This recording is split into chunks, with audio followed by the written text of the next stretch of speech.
الحقيقه هي ان حتى الا عطيتيهم هذا المبلغ غادي يلقاو عذر اخر باش ما يبداوش.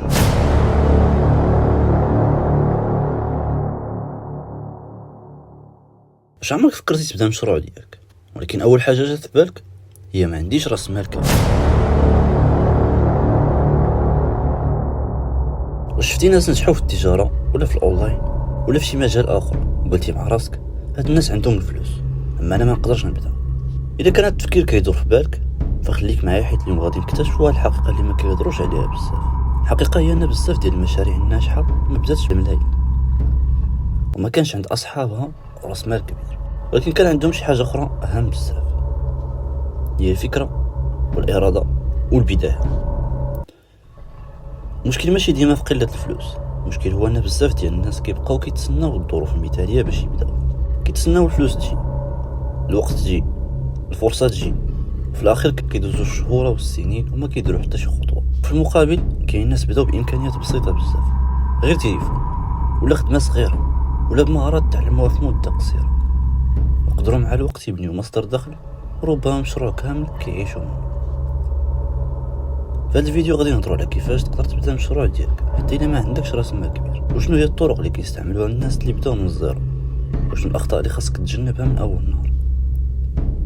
ولكن قبل ما نهضروا على الحلول خصنا نجاوب على سؤال مهم بزاف: علاش اغلب الناس مقتنعين ان النجاح كيحتاج فلوس كثيره من البدايه؟ الجزء الاول، علاش كاين ناس كيبقاو حابسين في بلاصتهم؟ اول حاجه خاصك تعرفها هي ان اكبر عدو لاي مشروع ماشي قله الفلوس، ولكن الخوف من الفشل، الخوف من هضره ديال الناس، الخوف من انك تبدا وما تنجحش من اول مره.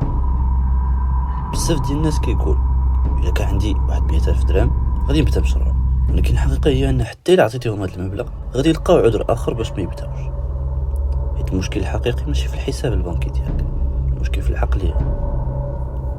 شوف معايا، كاين ناس بداو بتليفون صافي، كاين اللي بدا يبيع منتوجات ديال ناس اخرين بلا ما يشري ستوك، وكاين اللي بدا كيقدم خدمه بسيطه تعلمها من الانترنت، وما كانوش كيتسناو الظروف المثاليه، بداو بداك الشيء اللي عندهم وتعلموا في الطريق ديالهم. خاصك تفهموا واحد الحاجه مهمه: اول نسخه من المشروع ديالك ما خصهاش تكون كامله، المهم هو انك تبدا، حيت البدايه هي اصعب خطوه، وكل نهار كدوزو وانت كتسنى الظروف المثاليه راه كاين شي واحد اخر بدا من قبل منك وكيتعلم وكيكبر مشروعه خطوه بخطوه. دابا نطرقوا للجزء الثاني: شنو المشاريع اللي تقدر تبدا بها بلا راس مال كبير؟ دابا من بعد ما فهمنا ان المشكل ماشي ديما في قله الفلوس، كيجي السؤال المهم: شنو ندير بالضبط؟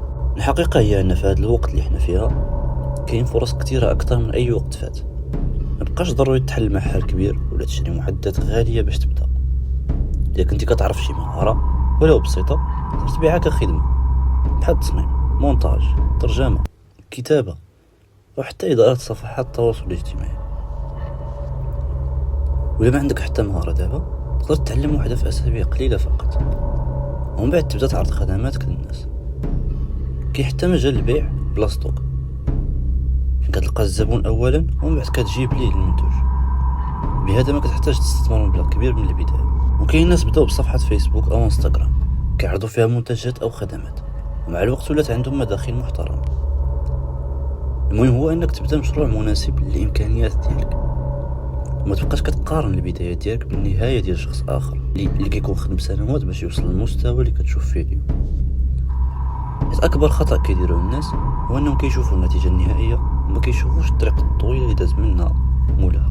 لكن حتى لقيتي فكره مناسبه كيبقى سؤال اخر مهم: منين غادي تجيب اول زبون او عمليه بيع؟ بزاف ديال الناس كيركزوا على المشروع وعلى الفكره وعلى المنتوج، لكن كينساو اهم حاجه ديال الزبون.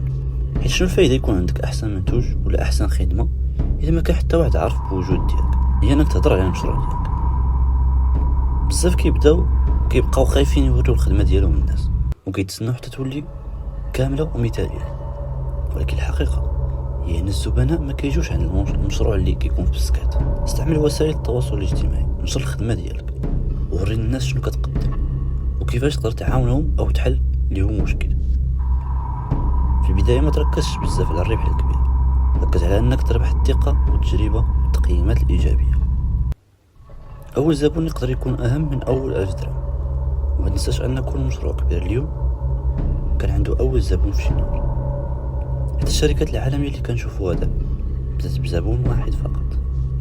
المشكل ان بزاف ديال الناس كيأسوا الا ما جاهمش الزبون الاول في الايام الاولى، وكيحبسوا المشروع قبل ما يعطيوه فرصه حقيقيه. الصبر والاستمرار مهمين، لكن كاين خطا اخر خطير كيطيح فيه بزاف ديال المبتدئين وكيخلي المشروع يفشل حتى الا كانت الفكره مزيانه.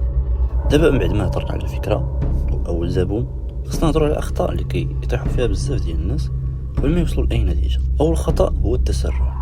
كاين اللي كيبدا مشروع اليوم وإذا ما دخلش الربح في الاسبوع الاول كيقول هذا المشروع ما نافعش، وكيقلب على فكره جديده، ومن بعد كيعاود نفس الخطا مره اخرى. الحقيقه هي ان اغلب المشاريع كتحتاج الوقت باش تبان النتائج ديالها.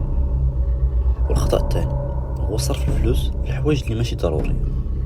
بعض الناس كيبداو يشريو تجهيزات غاليه وكيكريو محلات وكيصرفوا بزاف قبل ما يتاكدوا ان كاين طلب على الخدمه او المنتوج ديالو.